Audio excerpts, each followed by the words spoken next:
थोड़ा आज आप लोग को बताऊंगी। Yes, आप लोग अनुमान लगा सकते हैं वो उनका नाम क्या हो सकता है? सासाराम का। हाँ,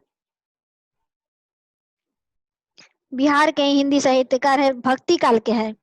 सासाराम से जुड़े हुए कौन हो सकते हैं? सासाराम से थोड़ा सा दूर हटके एक गांव है धनकरहा, वहां के हैं वो। उनकी रचना कौन सा है मैम ऐसा प्रचलित? नहीं, उनकी रचना प्रचलित बहुत दोहा लिखे हैं। है नाम बता दे रहे हैं हम, दरिया साहब। ओके। नाम सुने हैं दरिया साहब का नाम? नहीं मैम, इसके नहीं सुने। हाँ, दरिया साहब भक्ति काल के हुए हैं। इनका सासाराम के गांव धरकंधा में इनका जन्म हुआ था 1664 ईस्वी में, और मृत्यु उनकी हुई थी 1780 में। और ये सबसे बड़ी बात है कि जो यहाँ पर जब इनका जन्म हुआ सासाराम, इनका इससे संबंधित एक बहुत बड़ी कहानी भी है। यहाँ पे जो जखनी भवानी का मंदिर आप लोग सुने हैं सासाराम के आसपास? नहीं मैम। जखनी भवानी के मंदिर से को लेकर के इनके बारे में एक बहुत बड़ी कथा है, मतलब कि इनसे जुड़ी कहानी भी है, जो कि ये मन मिथक है मैम कि ये सच? नहीं, ये सत्य है। जखनी भवानी मिथक नहीं है। देखिए, भक्ति काल के हम जितने भी संतों को पढ़ते हैं, चाहे वो मीरा हो, यस मैम। कबीर हो, या फिर तुलसीदास जी के बारे में आश्चर्यजनक घटना हो, या फिर दरिया साहब, इस सब को हम मिथक कैसे मान सकते हैं जब इसकी ऐतिहासिक प्रामाणिकता है? मीरा के जहर पी करके जीवित हो जाने की ऐतिहासिक प्रामाणिकता है, तो उसे हम मिथक कैसे मान सकते हैं? अंत में तो जैसे मैम ये है, जैसे पद्मावती है, तो पद्मावती में क्या वो सिंह लोक में जैसे जाता है वो, तो वो सब नहीं तो मिथक नहीं है मैम? जैसे पद्मावती में तो कल्पना गढ़ी गई है। कल्पना कल्पना पद्मावत है। को पद्मावत में जो जायसी ने लिखा है वह आधा कल्पना और अच्छा। आधा सच्चाई है। ये तो उन्होंने तो महाकाव्य लिखा है, पद्मावत तो महाकाव्य है, लेकिन किसी व्यक्ति का जीवन महाकाव्य नहीं ना हो सकता है। किसी के व्यक्ति का, किसी संत चरित्र का जीवन तो महाकाव्य नहीं ना है। उसका तो हाँ, जीवन, जीवनी जीवनी नहीं हो सकता है। हाँ, यस मैम। जीवनी तो ठोस सच्चाई है। तो ठोस सच, यथार्थ होता है वो तो। हाँ, जीवनी के ठोस सच्चाई में मिथक कैसे आ सकता है? नहीं मैम, वो तो भोगा हुआ यथार्थ होता है वो। हाँ, तो भोगा हुआ यथार्थ है। तो यदि आप ये कह रहे हैं कि यस। जखनी भवानी के मंदिर से जुड़ा हुआ जो दरिया साहब का एक कहानी है, वह मिथक नहीं सच्चाई यस है, मैम। तो उसी तरह से मीरा का जो जीवन से जुड़ा हुआ जैसे जितनी भी घटनाएं घटी वह सच्चाई है। भले ओके मैम। 21वीं सदी में यह लगे कि यह मिथक लगे, कल्पना लगे, क्योंकि वास्तव में 21वीं सदी में मनुष्य यंत्र का इतना बड़ा दास हो गया है कि वह आस्था पर, मतलब कि उसका ध्यान नहीं है। लोग भले कहते हो कि मुझे ईश्वर पर विश्वास है, लेकिन वह विश्वास विश्वास नहीं है। यदि ईश्वर पर आज विश्वास रहता तो मनुष्य कोरोना के इतने बड़े गलफत में नहीं फंसा होता। वह खुद ब खुद अपने लिए महामारी की सर्जना नहीं करता प्रयोगशालाओं में बैठ करके। यस। तो ये कहना कि हम ईश्वर पर विश्वास कर रहे हैं, 21वीं सदी का यदि मानव ये कहे कि मैं ईश्वर पर विश्वास करता हूं, तो वह सरासर झूठ बोल रहा है। ईश्वर पर विश्वास का अर्थ होता है कि मैं अपने आप को संपूर्णतः ईश्वर को सौंप दूं, फिर चाहे जो परिस्थिति बने मैं उससे घबरा नहीं सकता। ये ईश्वर पर विश्वास का अर्थ होता है। मीराबाई ने जब कृष्ण के हाथों में अपने आप को सौंप दिया, तो फिर उन्होंने ये नहीं सोचा कि अब मेरे साथ क्या होगा। वो राजघराने की महिला थी, वह उन्होंने जब कृष्ण को पति मान लिया, वो एक मूर्ति को जब उन्होंने अपना सर्वस्व दे दिया, तो फिर वो उन्होंने ये नहीं सोचा कि अब मेरे साथ क्या घटने वाला है। वो उनका आस्था संपूर्ण दृढ़ता के साथ उसको निभाई, और इसीलिए उस आस्था की विजय हुई। क्या 21वीं सदी के मानव को अपने ईश्वर पर इतना विश्वास है कि वो अपने आप को किसी भी हाल में ईश्वर को सौंप दे? नहीं है। लोग कह दे कि हमें ईश्वर पर विश्वास है, वो विश्वास विश्वास नहीं है। ईश्वर पर विश्वास होने का अर्थ होता है कि अपने आप को संपूर्णतः, चाहे जैसी भी स्थिति में हो, चाहे जैसी भी परिस्थिति बने, या फिर प्राण जाने की स्थिति क्यों बने न बने, लेकिन हम अपने स्थान से डिगे नहीं। उस विश्वास से हिले नहीं, वह विश्वास का अर्थ होता है। यहाँ पर तो लोग थोड़े से दुख दर्द आते ही ईश्वर को भूल जाते हैं, उनका विश्वास डगमगा जाता है, तो फिर विश्वास कैसा? तो ये मीठा की यही तो भक्ति काल की देन है, और इसी विश्वास के सहारे भक्ति काल के संतों ने क्रांति लाई थी। लोग कहते हैं कि आखिर भक्ति काल में ऐसा क्या था जिससे कि क्रांति हुई? यही विश्वास था। आस्था का यही बहुत बड़ा चमत्कार था। वो 21वीं सदी में नहीं खड़ी हो सकता। 21वीं सदी का मानव बात बात पर बुद्धि का तर्क देने लगेगा, बुद्धि को बीच में प्रयोग में लाने लगेगा, तो बुद्धि से भला कैसे किसी आस्था को पकड़ा जा सकता है? आस्था की गहराई को कैसे बुद्धि से नापिएगा? और भक्ति काल का संपूर्ण साहित्य आस्था का साहित्य है। आस्था के साथ साथ एक संपूर्ण क्रांतिवीर का साहित्य है। उसे कैसे पकड़ेंगे आप बुद्धि का प्रयोग करके?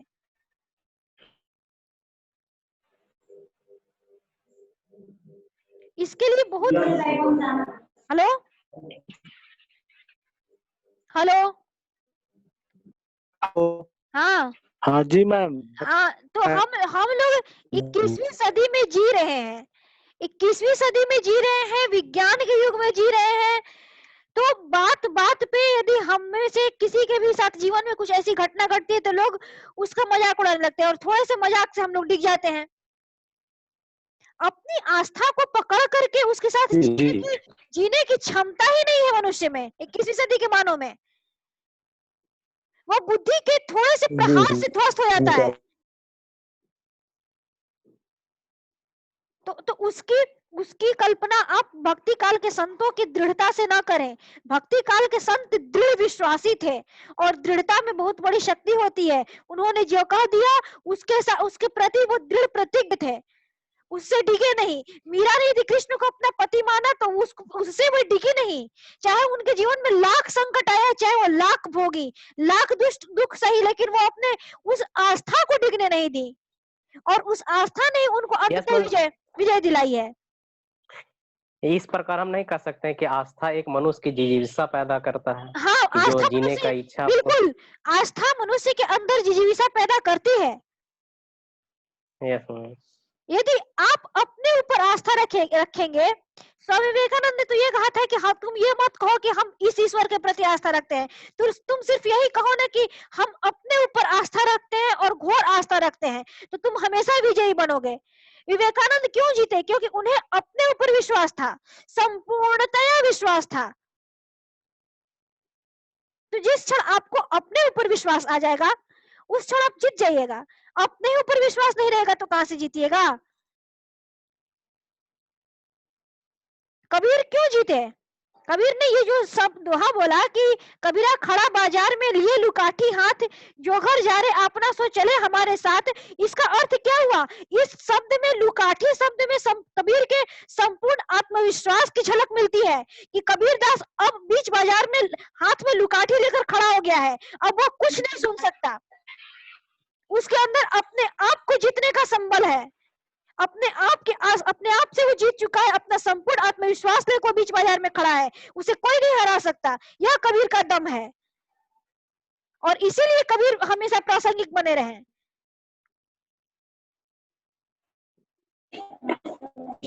आज तो विज्ञान जगत भी मानने लगा है कि आस्था बहुत बड़ी सच्चाई है। आस्था सच्चाई है, इसे इनकार नहीं किया जा सकता। ईश्वर पर भरोसा, विश्वास करना मुंह से दूसरी बात है, और उन पर भरोसा रखना दूसरी बात है। मैं एक छोटी सी कहानी आप लोग को सुना दे रही हूँ इसी पर में। यदि क्लास चल रहा है तो थोड़ी सी कहानी के माध्यम से मैं आप लोग को इस बात को पूर्णतः आप लोग के सामने क्लियर कर देती हूँ। सुनिए, एक बाजीगर था, मतलब कि कलाबाज दिखाने वाला। वो बहुत ऊंचाई से अपने बच्चे को पीठ पर ले करके और पतली सी रस्सी के सहारे इस पार से उस पार जा रहा था। ठीक है, सुन रहे ना? हेलो? Yes ma'am. तो वो अपने बच्चे को पीठ पर लेकर के, थोड़ी सी हल्की पतली रस्सी थी जिस पर कि उसका बोझ सहन हो जाए, टूटे ना, उसको लेकर के इस पार से उस पार जा रहा था। बार बार हवा का झोंका आ रहा था, लेकिन वो अपना संतुलन कायम रखते हुए इस पार से उस पार चला ही गया। दर्शक देख रहे थे तो डर रहे थे कि वो आखिर कैसे जाएगा इस पार से उस पार। लेकिन वह चला गया और अंततः उतर करके नीचे आ गया। तो दर्शकों ने उसको बहुत बहुत बधाई दी, बहुत उसका प्रशंसा किया, बोले कि आपके विश्वास की जीत है, ये बहुत बड़ा आप में आत्मविश्वास है। फिर आप क्या ये दोबारा कर सकते हैं? बोले कि बिल्कुल कर सकते हैं, क्योंकि मुझे अपने आप पर विश्वास है। तो और क्या आप लोग को मेरे ऊपर विश्वास है, ये पूछा उसने। क्या आप लोग को मेरे ऊपर विश्वास है कि मैं यह दोबारा कर सकता हूँ? तो दर्शकों ने कहा कि बिल्कुल विश्वास है कि आप ये दोबारा कर सकते हैं। तो उस कलाकार ने यह कहा, ठीक है तो दीजिए आप लोगों में से कोई भी अपना बच्चा, मैं अपने बच्चे को नहीं लेकर जाऊंगा अब इस पार से उस पार, आप लोग अपना बच्चा मुझे दीजिए और मैं तब इस पार से उस पार जाता हूँ। फिर दर्शकों में से किसी के मुंह से बोली नहीं निकली कि हाँ तुम लेकर के जाओ। तो यह विश्वास नहीं है, यह विश्वास नहीं है, यह भरोसा नहीं है। तो यही आजकल के 21वीं सदी के मानव की स्थिति है। उसे न अपने ऊपर विश्वास है, न उसे ईश्वर के ऊपर विश्वास है, वह अधजल गगरी में है। यदि उसे अपने ऊपर विश्वास रहता तो वह इस तरह की हरकतें नहीं किया करता। यह विश्वास नहीं है, यह खंडित विश्वास है। दर्शकों में यदि विश्वास होता है कि वो कलाकार इस पार से उस पार चला जाएगा, तो कोई भी अपना बच्चा दे देता उसे। यह कहानी मैंने आप लोगों को, आवाज उधर से आ रही बाबू, यह कहानी मैंने आप लोग को इसलिए सुनाई कि विश्वास का अर्थ क्या होता है इसको बताने के लिए। ठीक है, तो यही बात हम दरिया साहब को लेकर कर रहे थे कि दरिया साहब से जुड़ी हुई एक कहानी है जखनी भवानी की, उस पे हम चर्चा कर रहे थे कि दरिया साहब बलि प्रथा के सख्त विरोधी थे और उन्होंने इसको खत्म करने के लिए अपने क्षेत्र में अविरोध किया। तो जब जहां पर जखनी भवानी के पास जहां पर दुर्गा जी का मंदिर था, तो दरखंदा से कुछ ही दूर, तो वहां पर उन्होंने उस मूर्ति को ले जाकर के हटवा करके छिपा दिया, क्योंकि वहां पर बलि प्रथा का प्रचलन था, पशुओं की बलि दी जाती थी। तो उनको बहुत खराब लगता था कि आखिर भगवान के मंदिर में पशुओं की बलि क्यों दी जाती है। तो उन्होंने मूर्ति को छिपा दिया और इसके बाद कुछ दिन के बाद ये बात खुल गई। लेकिन दरिया साहब को लोग सोचे कि इनको ये ऐसा क्यों किया, इन्होंने मूर्ति को क्यों हटाया। फिर इसके बाद दरिया साहब नहीं बताए मूर्ति और बहुत कष्ट उनको दिए लोग, लेकिन दरिया साहब तभी मूर्ति बताए जबकि लोगों ने संकल्प पत्र दिया कि आज के बाद हम लोग इस पे मूर्ति मतलब कि बलि नहीं देंगे। और इसके बाद दरिया साहब ने संकल्प पत्र लेने के बाद मूर्ति लौटा दी और उसके बाद से जखनी भवानी मंदिर में कभी बलि नहीं चढ़ाई जाती है और आज भी कभी बलि नहीं चढ़ाई जाती है। तो ये एक छोटी सी कथा है। बलि प्रथा का विरोध तत्काल समय के उस समय के अनेक महामानवों ने किया था। गौतम बुद्ध ने खुद किया था बलि प्रथा का विरोध। गौतम बुद्ध अपने समय में जब बलि प्रथा, उस समय तो बलि प्रथा बहुत जबरदस्त थी, उस समय तो नर बलि भी दी जाती थी। आप अंगुलीमाल का कहानी सुने ही होंगे, अंगुलीमाल ने क्या किया था। उसी तरह से तो वो तो डाकू था, लेकिन उसके अलावा गौतम बुद्ध के समय मंदिरों में भी बलि दी जाती थी, नर बलि। तो गौतम बुद्ध एक समय एक जगह जा रहे थे, मंदिर से गुजरे तो उन्होंने देखा कि काफी ढोल बज रहा है और एक व्यक्ति की एक पशु की बलि दी जाने वाली है। तो गौतम बुद्ध ने कहा कि भैया क्यों पशु की बलि दे रहे हो। बोले कि भगवान को प्रसन्न करने के लिए। ठीक है, तो बोले कि यदि पशु के बलि से तुम्हारे भगवान प्रसन्न होते हैं तो तुम उससे उत्तम बलि ले लो, तुम मेरी ही बलि दे दो। आखिर मैं तो उस पशु से श्रेष्ठ हूं ना, तो तुम मेरी ही बलि दे दोगे तो तुम्हारे भगवान और अधिक प्रसन्न हो जाएंगे। तो लोगों ने कहा कि भला आपकी बलि कैसे दी जा सकती है। बोले कि क्यों, मेरी बलि क्यों नहीं दी जा सकती। तो फिर इसके बाद गौतम बुद्ध ने कहा कि बलि देने से कोई प्रसन्न नहीं होता है, यह एक अंधविश्वास मात्र है। इसके बाद गौतम बुद्ध ने कहा कि यदि तुम्हें बलि देनी ही है तो अपने कुसंस्कारों की बलि दो, अपने अंदर के गलत आचरण की बलि दो। उस बलि से भगवान प्रसन्न होंगे। आप भगवान की मूर्ति के सामने संकल्प करिए कि मैं आज से अपने इस कुटेव को, इस एक खराबी को, अपने आप को बलिदान करता हूँ। भगवान के सामने इस तरह का संकल्प करके बलिदान कीजिए। आपके अंदर कोई बुराई है तो उस बुराई का बलिदान करें। गौतम बुद्ध ने यह सिखाया। फिर इसके बाद से इस तरह से बलि प्रथा रोकने का काम किया। उस समय भी इस सब चीजों की ज्यादा मतलब कि प्रधानता थी, तो उस समय के भक्ति काल के संतों ने इन सब चीजों को महत्व दिया कि बलि प्रथा हटे, और हिंदू मुसलमान का ये बहुत ज्यादा उस समय विरोध था, उसकी समानता पर उन्होंने काफी बल दिया। दरिया साहब ने तो खुद कहा है कि अपने जन्म के उद्देश्य को जाहिर करते हुए कहा है कि कहे दरिया जग आयऊ संत नहीं के हित लागी, जिन्ही शब्द विवेकिया त्रिगुण माया कह त्यागी।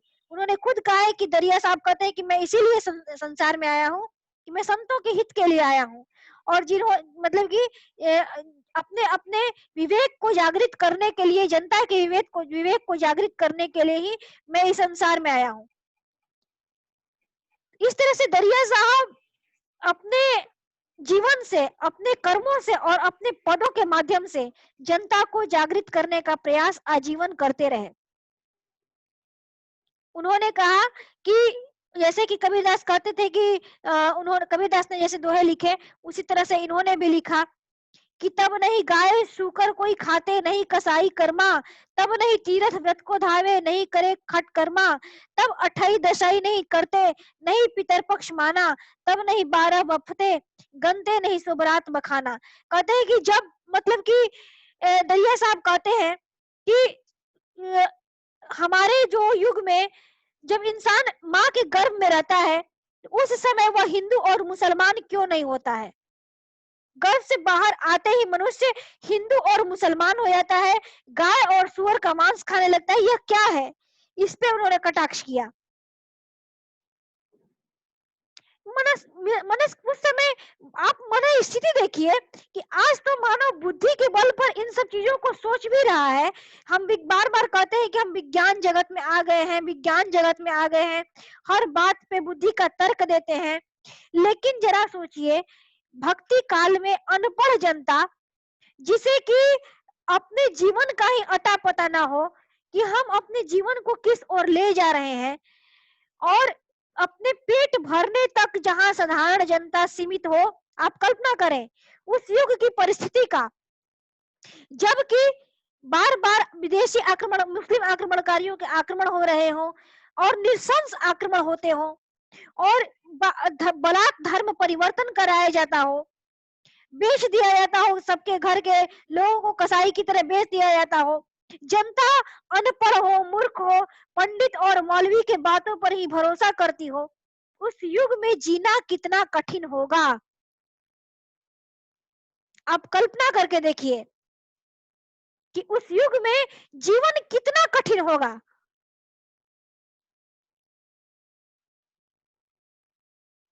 सुन रहे आप लोग मेरी बात ना? Yes ma'am. हाँ, तो वही कह रहे हैं कि उस युग में जीवन कितना कठिन होगा, आप इस बात की कल्पना करें। नौकरी, जिस तरह से आज हम लोग नौकरी प्राप्त कर ले रहे हैं, और मतलब कि बहुत तरह के जो प्रायोगिक साधन है, विज्ञान से जुड़े साधन है, उस पे जीवित रह ले रहे हैं, कई तरह के आविष्कार कर ले रहे हैं। भक्ति काल में के जब समय चल रहा था, उस समय तो यह सब चीजें नहीं हो रही थी। उस समय तो साधारण जनता बिल्कुल अंधविश्वास में जी रही थी। उस समय कैसे ऐसे ऐसे महापुरुषों का उदय हुआ कि उन्होंने जनता को झकझोर दिया, और भक्ति काल नवजागरण के चरम बिंदु को प्राप्त किया। क्यों, कैसे? आप कल्पना करके देखें, उस युग की कल्पना मात्र करें, 21वीं सदी में रह करके, जहां जीवन जीना ही कठिन हो, किसी मुस्लिम आक्रमणकारी के विरुद्ध कोई जनता कहने का एक शब्द साहस न करती हो। उस युग में कबीर ने क्रांति का उद्घोष किया था, मीरा ने स्वतंत्रता का बिगुल बजाया था। जिस युग में नारी को बाहर निकलने की स्वतंत्रता ना हो, आज 21वीं सदी में नारी सदी कही जा रही है, नारी तो अंतरिक्ष में जा रही है आजकल, क्या क्या नहीं कर रही है। इस युग में स्त्री विमर्श चल रहा है, तो आप उस युग की कल्पना करें जिस युग में लड़कियों को पर्दा में रहने के लिए मजबूर किया जाता था, सती प्रथा जबरदस्त हावी थी। उस युग में मीरा ने स्वतंत्रता का बिगुल बजाया था। नारी सशक्तिकरण का मंत्र गुंजाया था और इस युग में उन्होंने विद्रोह किया था। कितना बड़ा नारी सशक्तिकरण का उदाहरण है मीरा का जीवन। और उस युग में उन्होंने आस्था का प्रबल चमत्कार दिखाया था।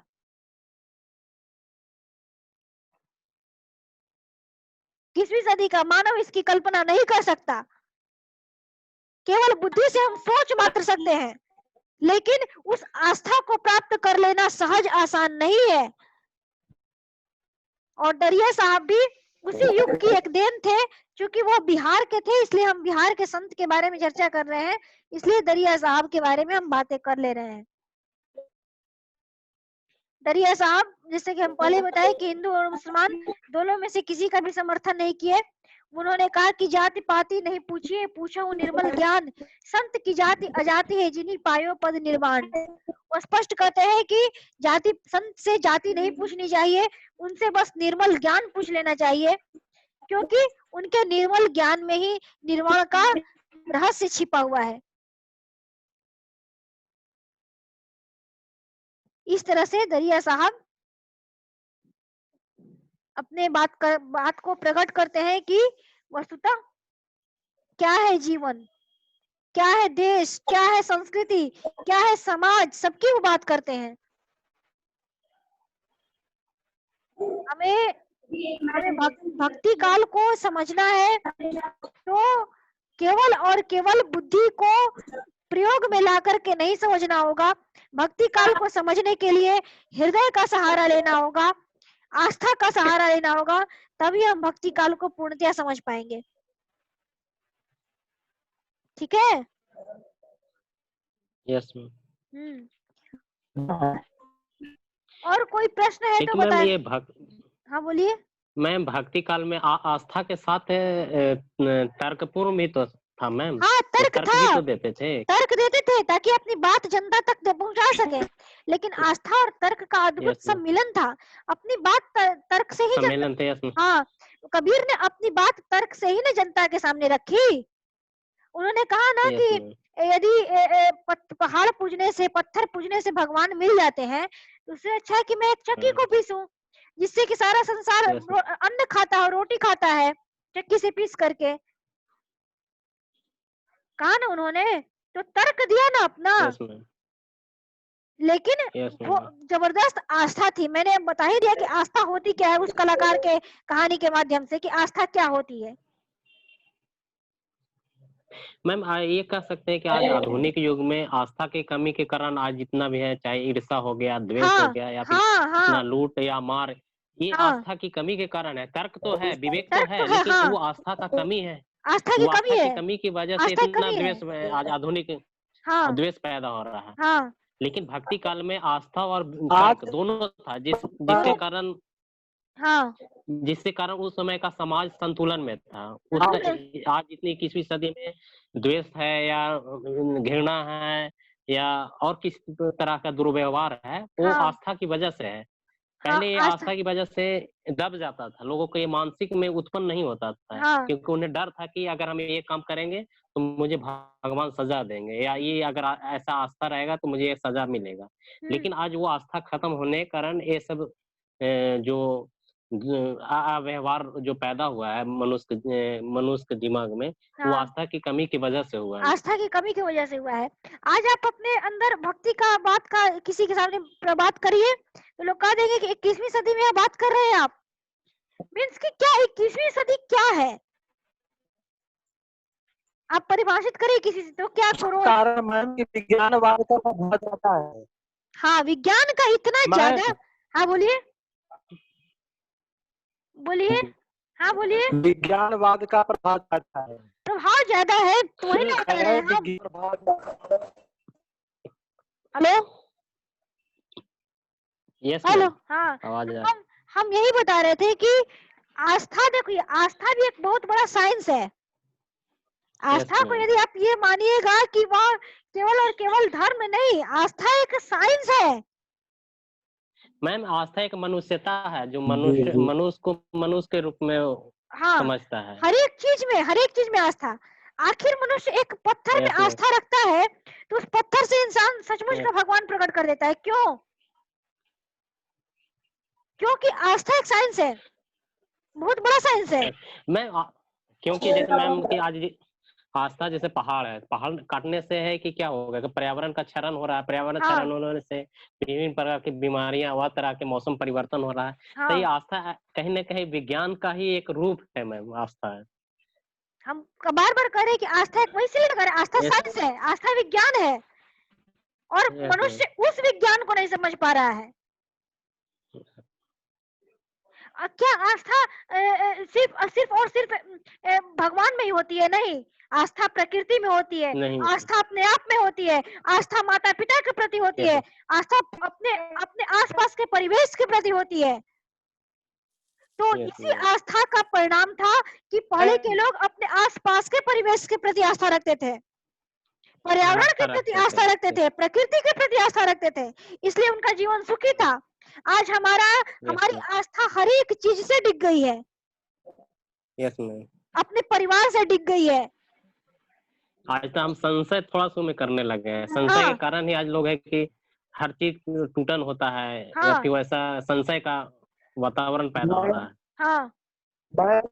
मेरी आवाज सुन रही है? हाँ सुन रहे, बोलिए।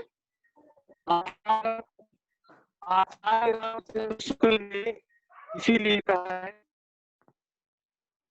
हेलो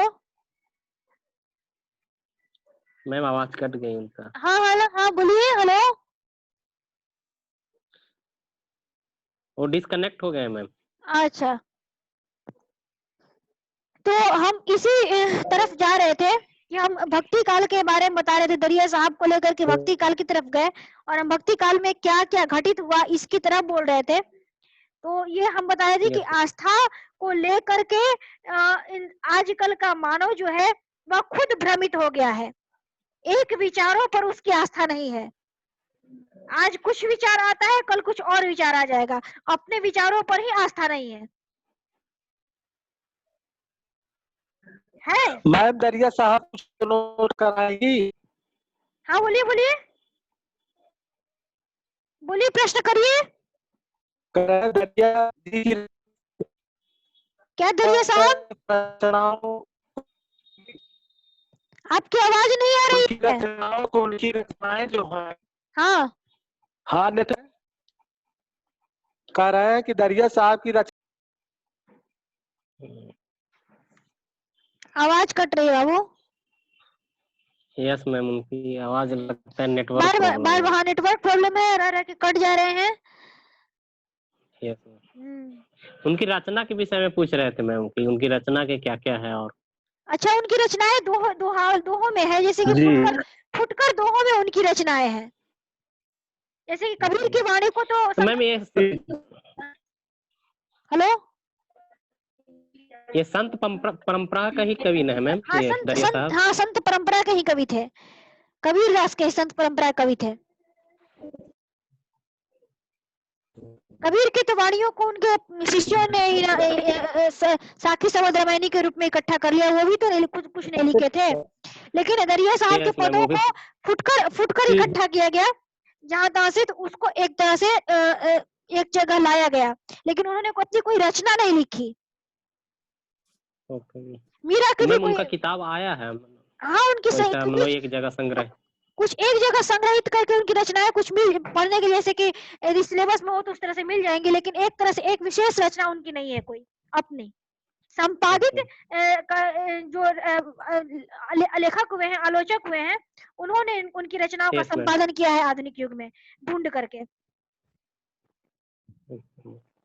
ठीक है, तो ये सब उनका जीवन और उनका युग था, इनके कर्म थे दरिया साहब के। और बहुत सारे इनके दोहे हैं, जो इनके दोहे हैं वो लोकगीत से को भी ध्यान में रख करके इन्होंने कई लोकगीतों की भी रचना की है, झूमर की रचना की है, सोहर की रचना की है, जतसारी की रचना की है। इस तरह के उन्होंने लोकगीतों की भी रचना की है दरिया साहब ने। ठीक है, ये सब मिलेगा कहाँ पे? मैंने 1-2-4 को अगर उदाहरण देना पड़ेगा इसके, उनके बारे में अगर लिखना रहे। हम यदि यूनिवर्सिटी खुल दी है तो हम आप लोग को बता देंगे इसके बारे में। आपको बता, या फिर अभी व्हाट्सएप हम कर देते हैं, लेकिन यूनिवर्सिटी खुलेगी तो हम विस्तार से बता देंगे आप लोग को कि दरिया साहब का कौन कौन सा दोहा है, क्या क्या कुछ हम इसके बारे में बता देंगे, फिर दे देंगे नोट्स ही कुछ बता दे देंगे उस तरह का। यूनिवर्सिटी कब खुलेगी, कुछ आइडिया है अभी मैम? तो 30 सितंबर तक बंद है, देखिए अक्टूबर में क्या होता है। मैम 6 तारीख को तो खुलने वाला था ना नहीं, 6 बढ़ गया ना डेट, 30 सितंबर तक डेट बढ़ गई। हाँ, अभी तो यूनिवर्सिटी अगले मंथ में। मैम वहाँ हाँ। अंतिम होगी, हेलो, अंतिम वर्ष की परीक्षा वहाँ भी होगी। हाँ अंतिम वर्ष की कह रहे परीक्षा हैं अंतिम वर्ष की परीक्षाएं वहाँ भी होगी। हाँ, अंतिम वर्ष की परीक्षा के बारे में बातें चल रही हैं, होंगी परीक्षाएं। और हम लोग परीक्षा कब होगी ma'am? First year second year वालों को प्रोमोटेड कर दिया जाएगा। हाँ, उनका कर दिया जाएगा, लेकिन अंतिम वर्ष की परीक्षा होगी। और पीएचडी वालों की परीक्षा का भी कोई प्रावधान नहीं आया है, अभी तो आप लोग क्लास ही चल रहा है। तो 6 महीने तो हम लोग का मेथोलॉजी कोर्स का टाइम तो कंप्लीट हो गया है ना मैम? हाँ, मेथोलॉजी तो पढ़ा दिए थे ना, मेथोलॉजी तो हम लोग पढ़ाए थे उस समय तो, क्लास जब यूनिवर्सिटी खुली हुई थी उसी समय मेथोलॉजी पढ़ाए थे, और अभी भी परम सर लेते ही है मेथोलॉजी के बारे में।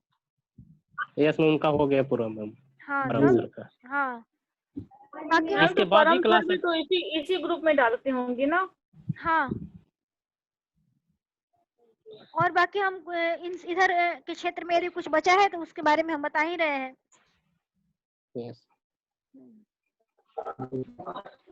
मैम, ये ऑनलाइन क्लास कौन होगा मैम? क्लास के बारे में पता चल पाता है मैम, और बाकी परम सर कब क्लास लेते हैं हमको पता नहीं चल पाता है मैम। नहीं, वो भी तो डालते हैं, अक्सर हमेशा डालते रहते हैं वो। नहीं मैम, इस पे तो आते रहता है, इस पे डालते हैं, ग्रुप पे आता ही है। इधर अभी नहीं ले रहा है, 15 या 1 महीना से, अभी इधर 20 दिन से नहीं ले रहा है, बाकी उधर रेगुलर था। चलिए, और सब ठीक है? आप लोग तैयारी करते रहिए इसी तरह से, शोध वाले पोर्शन को थोड़ा अच्छे से देखिएगा, इसमें की शोध प्रविधि और वो सब है, उसको ध्यान से देखिएगा, क्योंकि कठिन वही है, ये तो साहित्य है, इसको तो आप लिख भी लीजिएगा, लेकिन शोध प्रविधि वाला जो क्षेत्र है वह थोड़ा वैज्ञानिक है और कठिन है, इसलिए उसको ध्यान से देखिएगा। मैम थोड़ा एग्जाम आए तो पहले थोड़ा बता दीजिए मैम, थोड़ा सी तैयार हो जाए, या फिर कुछ वैसा नोट्स है ना तो मैम व्हाट्सएप पे या फिर लिखित तो वैसा कुछ अच्छा हम लोग को प्रोवाइड कर दे तो अच्छा रहता है। एग्जाम कब तक हो जाएगा मैम? अभी एग्जाम का कुछ नहीं है, कुछ भी नहीं पता है एग्जाम कब होगा। मैम आपसे निवेदन है कि नोट्स उपलब्ध करा दीजिए दोनों पेपर में। कौन सा नोट्स, किस पेपर में?